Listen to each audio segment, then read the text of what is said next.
주세요. 좀 소리를 좀 볼륨을 높여주시기 바랍니다.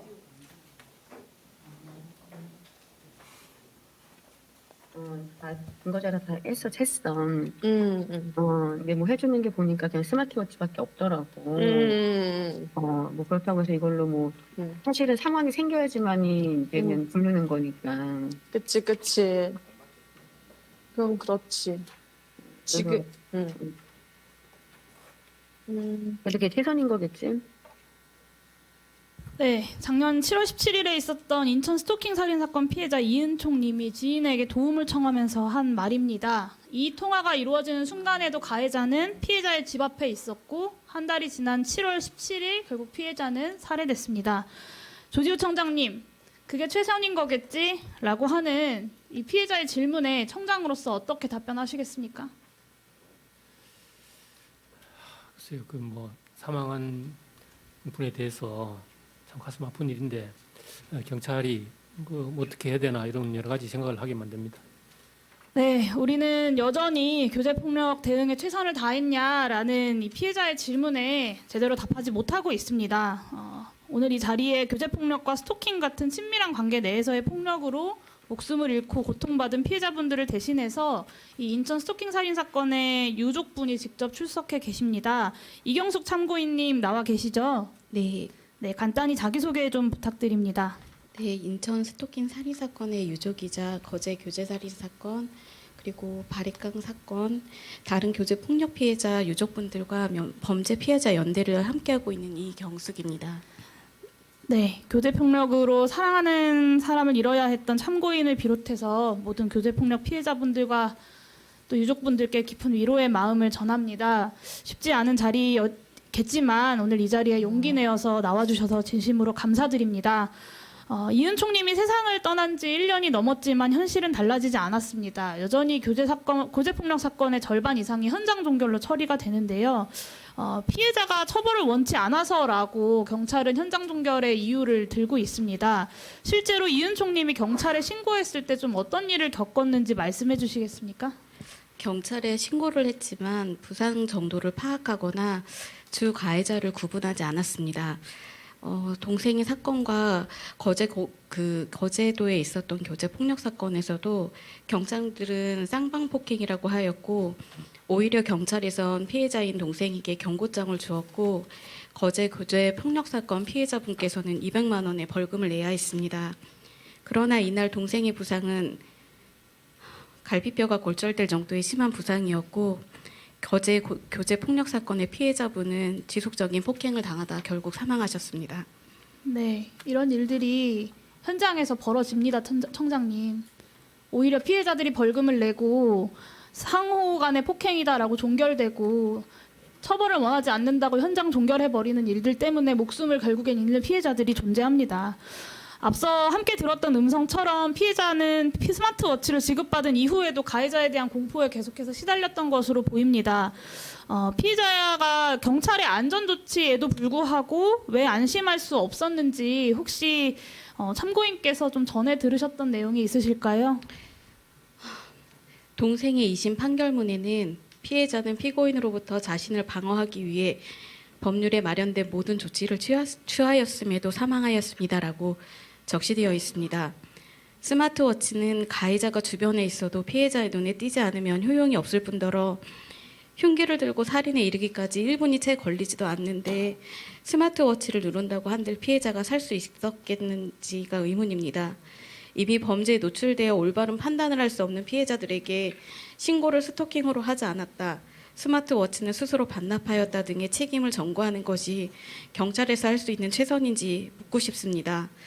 가해자가 추가 범행을 계획하고 있음에도 경찰이 가해자에 대해 강력한 경고나 감시를 하지 않아 이를 파악하지 못했고 스토킹 피해자를 고소했지만 피해자가 국가의 어떠한 보호도 받지 못하는 상황 속에서 보복에 대한 공포로 고소를 취하할 수밖에 없는 것이 현실입니다. 네. 처벌을 원치 않는다고 현장 종결을 하는데 정작 피해자들은 보복이 두려워서 고소를 취할 수밖에 없는 현실에 노출되어 있습니다. 인천 스토킹 살인 사건의 경우 참고인을 비롯한 유족분들이 슬픔을 추스를 겨를도 없이 증거 수집에 직접 나서야 했다고 들었습니다. 이것과 관련돼서 좀 더 자세히 이 자리에서 말씀해 주실 수 있을까요? 제가 증거 수집을 다시 하게 된 계기는 검찰에서 받은 공소장에서부터였습니다. 교제 폭력의 특수성을 고려하지 않은 수사로 인해 보복 살인임에도 불구하고 경찰에서 제시한 불충분한 증거로는 보복 살인이 인정되지 않았습니다. 결국 가해자의 혐의가 실제 행위에 비해 경미하게 적힌 것을 확인하였습니다. 공소장을 받은 시점에는 경찰의 수사권이 없어져 더 이상 수사를 할 수 없다는 것을 알았습니다. 혐의들을 입증하기 위해 가족인 제가 직접 나설 수밖에 없는 상황이었고 결국 수집한 증거들로 보복살인으로 공소장을 변경하였습니다. 이러한 문제들은 저와 연대해 있는 다른 교제폭력 및 살인에서도 쉽게 찾아볼 수 있습니다. 네, 이렇게 직접 피해자들과 유족들이 증거를 수집해서 재판에 제출해야만 제대로 공소장이 작성되는 현실에 대해서도 증언해 주셨습니다. 용기 내서 어려운 이야기 꺼내 주셔서 정말 감사드립니다. 청장님께 다시 여쭙겠습니다. 인천 스토킹 살인 사건 이후 1년 3개월이 흘렀습니다. 경찰이 충분히 달라져야 했고 달라질 수 있었던 시간이었다고 생각합니다. 청장님 1년 3개월 동안 경찰이 변화했다고 생각하십니까? 계속 변화하려고 노력은 하고 있습니다. 네, 노력은 하고 있지만 사실 많이 부족하다는 것을 인정하시나요? 아직까지 가야 할 길은 분명히 있는 것 같습니다. 네, 올해 상반기 언론에 보도된 교제살인 사건 8건 중에 7건이 관련해서 신고가 이루어지지 않았었습니다. 그러니까 사생활 간섭이나 성관계 종용 같은 교제살인이 발생하기 이전에 어떤 전조 증상들이 충분히 있었음에도 불구하고 피해자들은 경찰의 도움을 요청하지 않았던 겁니다. 왜 그랬을까요?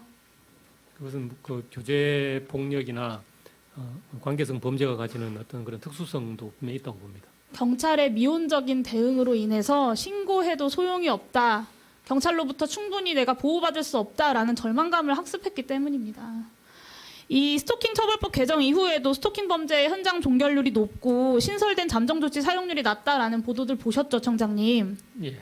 네, 교제폭력 입법도 반드시 이루어져야 하지만 사실 법이 바뀌어도 수사 현장이 변하지 않으면 아무 소용이 없습니다.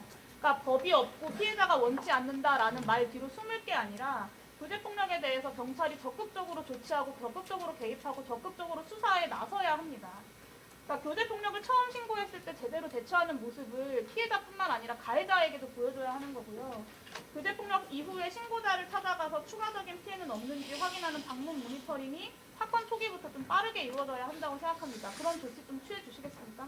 예, 교제 폭력의 경우에는 사실은 의원님께서도 지적하신 바와 같이 구체적으로 그 교제 폭력과 이기 때문에 조치를 해야 되는 법률적인 근거는 없습니다. 그래서 경찰은 스토킹이라든지 가정폭력 처벌법으로 의율 해서 적절한 조치를 취하고 있고 그리고 또 아동학대 가정폭력 등과 함께 현장 종결된 경우에도 경찰서 여성 청소년과에서 전수 사후 모니터링을 하도록 지침을 지금 강화하고 있습니다. 네.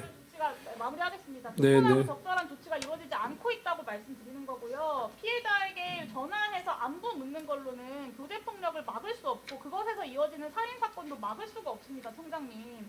그러니까 경찰이 지켜보고 있다. 허튼 짓 하지 말아라. 분명하게 가해자에게 시그널을 주는 것이 필요합니다. 그래야 이 범죄가 살인사건 같은 아주 강력범죄로까지 이어지지 않을 수 있는 거고요. 저는 그럴 수 있도록 청장님이 직접 현장에 수사 지침을 내려주셔야 한다라는 말씀을 드리는 겁니다.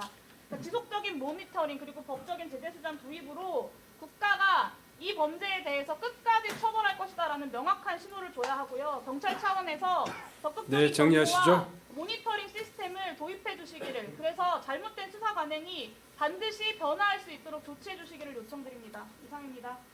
네, 영예인 의원님 수고하셨습니다.